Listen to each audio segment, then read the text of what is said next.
Well, hello and welcome to another episode of Gossip Finance, where I am your host, Elacius And Inger. I'm Duncan Sandlin. How's everybody today? How are you, Lacey?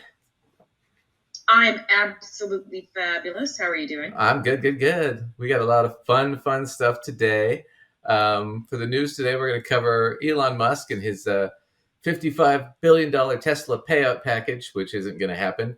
Uh, Lauren Boebert, the Boebert Duke, is having some trouble in her District 4 race. Alina Habba, even after Trump got tagged with the $83 million settlement deal for the punitive damages and the compensatory damages, she threatened the judge, and that didn't go well for her. I know. And then it looks like, I mean, you kind of don't expect that to go well, right? well, I think she's just getting pressured by Trump, but we'll get into that. Trump is in really deep financial trouble. It looks like he might be broke after this settlement agreement. And then Nikki Haley getting that sweet $1 million, $1 billion donor money is now laying into Trump because she wants to line her coffers. She's getting it all. She's going to get all that money. She's an evil witch, but she's getting it all. And then we have some fun clips. We'll cover the Taylor Swift conspiracy theory and some other stuff at the end. So it should be a fun show today.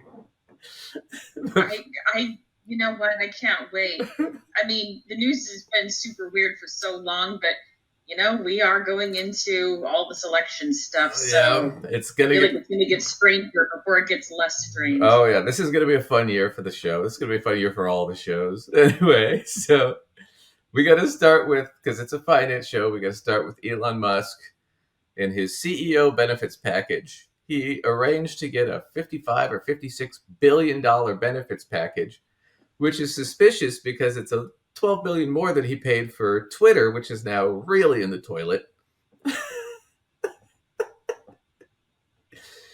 But this went to court because I think they're incorporated in Delaware. This went to court in Delaware, and this is what happened. The judge ruled on it just recently. He got sued by one of his shareholders who thought that was too much money for him to get paid as a CEO, which would be a record. A judge has voided Elon Musk's $55 billion Tesla pay package. We want to go now to Bloomberg Technology co-host Ed Ludlow in San Francisco. Ed, what else can you tell us? Well, in the first instance, Tesla's shares are down significantly in the aftermarket, more than 2%. What shareholders alleged in their suit is that Tesla's board and its directors did not act with impartiality when setting the $55 billion compensation, which is a historic record for any compensation package for a publicly traded CEO. Yeah. And the judge in this case, Kathleen St. Jude McCormick, is agreeing with that in the sense that investors had to go hunting to clarify whether or not there were conflicts of interest in the apportioning of that reward. And as you can see, the market paying attention when Musk took the stand to basically defend his position in that compensation. He said, well, I had nothing to do with it. I don't set my own pay. So how could there be any leverage that the board would put over me or me over the board, which is what the conflict of interest in question, the concern was about. So here's what's funny about that is he did that whole song and dance about, I don't set the pay. That's not up to me, right? Well, what they found in court was the board members that voted for it were people that he was really close to and he has a lot of control over financially. And those board members basically said, no, Elon called us and told us that this is what he wanted. And so they couldn't get out of it. But, there seems like there's a lot of that going around now. I mean, it's the reason the ultra-rich Republicans want Nikki Haley, for the next president. It's how the Supreme Court is sort of being puppeteered largely. Right. Getting lots of kickbacks. I guess we could just keep going with the list here. So anyway, one of the shareholders said, hey, 55 billion, that's a lot for a CEO. That's unheard of. Most CEOs, are making 30-something million, which is a lot of money, which is way too much. But that's already an insane amount of money. But 55 billion. But the suspicious thing is he's lost like half his fortune because of the crap with Twitter and blowing money on other projects that were just stupid. So he's really tanked his fortune. So it's kind of odd that he's asking for, well, he claims he didn't ask, but they would say, no, he kind of pushed us to give him this. That's just enough to get him back to where he was, or close to where he was.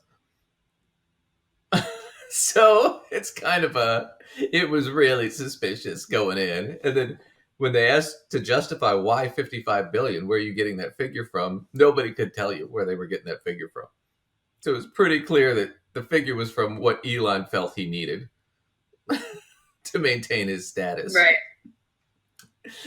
So anyway, just show you this because they were mentioning this.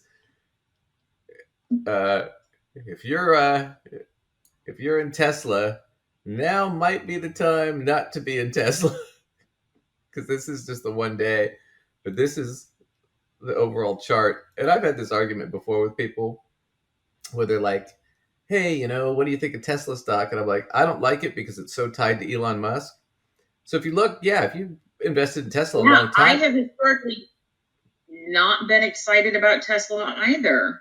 Yeah, but it was good though under Obama because they were getting all that money from the government, and it went really well when Biden won, because it looked like we were going to go to electric vehicles more and more, and Tesla kind of had the game. But Elon Musk has screwed up so much, because here at the peak, when it starts to go down and down and down and down and down, and now it's down way down here. So if you've invested in Tesla the last 4 or 5 years, or 4 years, you've lost money,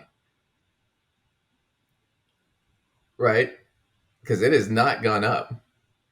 It's gone back down. And part of this is because Elon buying Twitter and doing all this stupid shit, and then all his anti-Semitic crap. I mean, the problem is they're tied to the CEO. What they really need to do is get rid of him and put somebody else in charge. Are you listening, shareholders? Right. Can you hear me?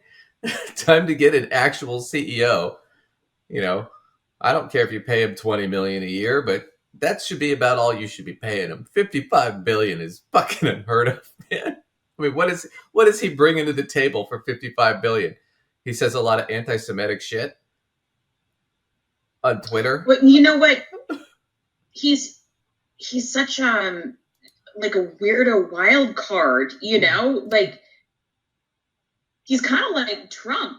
Right. In that respect, like you kind of don't know what just wild thing he's going to be like saying or typing or whatever. Or doing, He's a loose cannon.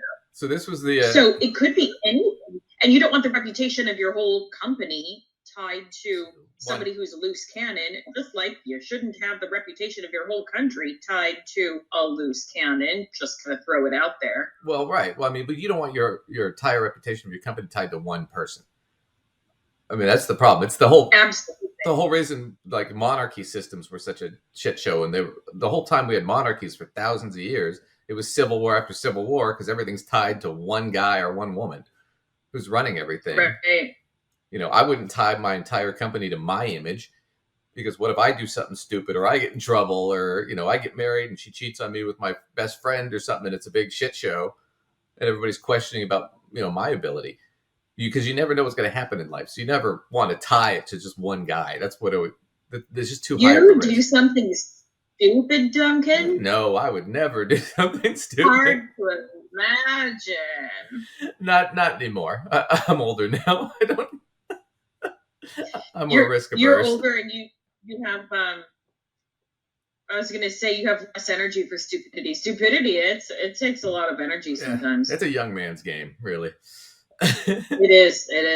So it was the judge's final kind of position. Was she wrote in the final, or she said in the final analysis, Musk launched a self-driving process for calibrating the speed and direction along the way as he saw fit.